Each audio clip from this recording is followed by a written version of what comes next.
Hi, I'm Mike. If your oven isn't heating up, or if you've got an error code and you've determined that the error code means that your temperature sensor is bad, then you've come to the right place. In this video, I'm going to show you how to test and replace your temperature sensor, and it'll take you just a few minutes and probably cost you less than $10.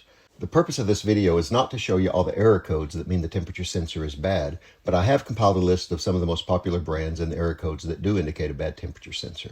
And before we go any further, let me say one thing. If your oven is working, but it's either undercooking or overcooking food, then it's likely that you can simply calibrate your oven and correct it. If this is the case, then your oven likely does not need a new temperature sensor. And I've got some videos that show you how to calibrate various brands of ovens. Anyway, let's get started with this project. This is a temperature sensor, and they're pretty simple to replace. They're simple to test. So we need to access that temperature sensor by pulling out the shelves, and then there's one nut. It's a 1/4 inch nut, so you'll need a nut driver to remove that temperature sensor. It's right here. In my oven, it's right in the center. It could be over on the left side or over on the right side. Before you do any work, make sure you turn off the power. You can do that by doing the breaker or by unplugging the oven. Then with that nut driver, just remove that one screw. And sometimes you can pull the wire through the front and get to the connection. In my case, I can't, so I'm going to have to pull the oven away from the wall. And just to be safe, I'm also going to unplug it, and that gives me a little more access as well. Typically, there's going to be 4, 5, 6 screws on the back, and you're going to remove the top part of the cover on the back of the oven, and that's going to give you access to where the temperature sensor is connected.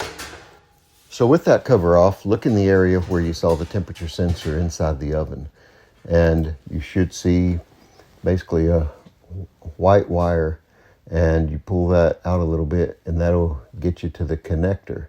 And here's my connector. You'll just squeeze the plastic tabs and you can pull it loose. It's that simple. So you can test the temperature sensor in place, or you can remove it completely. I'm going to show you both methods. So you want to use a multimeter. You want to turn it to the ohms setting. Then you're going to put the probes in the connector of the temperature sensor, and you're going to read the resistance. A properly operating temperature sensor is going to have a resistance of about 1080 ohms at room temperature. Mine is in kilo ohms, and it's reading 1.083 or 1083 ohms. So my temperature sensor is actually good. But assuming it's not good, you're going to go back to the front of the oven and you're going to pull it out. And this is what the temperature sensor looks like. Now we're going to test it again just to make this video complete. And again, you want to set your multimeter to the ohm setting. And again, you're just going to test the resistance of that temperature sensor. And as you can see, mine is essentially perfect. 1080 ohms. You can't get much closer than that. Now, what would indicate a bad sensor?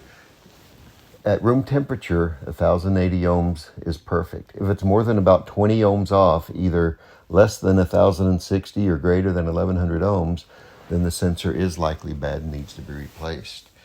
If you get no continuity at all, and that's indicated here by the 0L, then it's also bad. Or if you get absolutely no resistance, then that means that the temperature sensor is shorted out and is also no good. So it's time to replace it. So various ovens use different styles of sensors, and you're just going to have to find what model you've got, and you can go to Amazon or various places and find the right temperature sensor. Once you've got it, you just basically reverse the process. You'll put the connector into the slot where you pull the old one out. You'll slide the wire back in as far as you can get it. And you can go to the back of the oven. You're going to pull that connector through. And sometimes it's a little hard to find. You're going to have to dig for it just a little bit.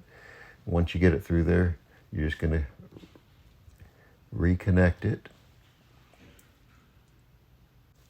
Then you're going to go back into your oven and you're going to put that screw back in place. And then you're basically done with this project. So temperature sensors typically cost less than $10. This is a really simple project. You definitely don't need to pay somebody to do this for you. And then you just put the back cover back in place and you're finished. Plug the oven back in, slide it back into place, turn that breaker back on, and your oven is ready to go. So that's all there is to this project. It really is simple. You can do it in 5 to 10 minutes. But anyway, I hope you've learned something. I hope this video has been helpful to you. I really appreciate you watching. Have a wonderful day. Take care.